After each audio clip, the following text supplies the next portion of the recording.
خوشی کے 5 اصول ہیں۔ نفرت کرنے والے مت بنے، فضول فکر مت پالیں، سادگی اپنائیں، زیادہ دینے والے بنیں اور توقعات کم رکھیں۔ انسان بہت خود غرض ہے، پسند کرے تو برائیاں نہیں دیکھتا اور نفرت کرے تو اچھائیاں نہیں دیکھتا۔ حضرت علی نے فرمایا ہے، بے فکر ہو جاؤ، اللہ پاک مخلص دلوں کے ساتھ کبھی ناانصافی نہیں کرتا۔ جب لوگ راستے الگ کرنے کا فیصلہ کر لیتے ہیں تو سب سے پہلے وہ رابطے کم کر دیتے ہیں۔ گھر چھوٹا ہو یا بڑا، مٹھاس نہ ہو تو انسان تو کیا چوٹیاں بھی نہیں آتی۔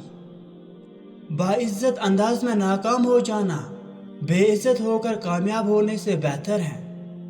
خاموش لوگوں کو جو چیز سب سے زیادہ تھکا دیتی ہے وہ ان کے دماغ کا شور ہے۔ کوئی چیز یا انسان ہر کسی کے لیے تب تک اہم ہوتا ہے جب تک اس کی ضرورت ہو۔ یقین مضبوط ہو تو اللہ کا ہر فیصلہ سکون دیتا ہے۔ فیصلہ کرنے سے پہلے مشورہ کرنے سے غلطی کی گنجائش کم ہو جاتی ہے۔ اکیلے ہونے کی سب سے اچھی بات یہ ہے، جب آپ پریشان ہو، آپ اداس ہو، آپ کو سننے والا صرف آپ کا اللہ ہوتا ہے۔ ہمیشہ وہی بلندیوں پر ہوتے ہیں جو خود سے پہلے دوسروں کا سوچتے ہیں۔ انسان کی زندگی کے بدترین وقتوں میں سب سے برا وقت جوانی کی غربت ہے۔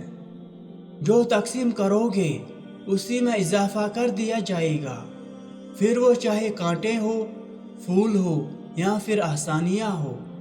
2 چہرے انسان کبھی نہیں بھولتے، ایک مشکل میں ساتھ دینے والا اور دوسرا مشکل میں ساتھ چھوڑ جانے والا۔ اللہ تمہیں زندگی کی ہر وہ خوشی دے جو تمہارے حق میں بہتر اور مستقل ہو۔ آمین۔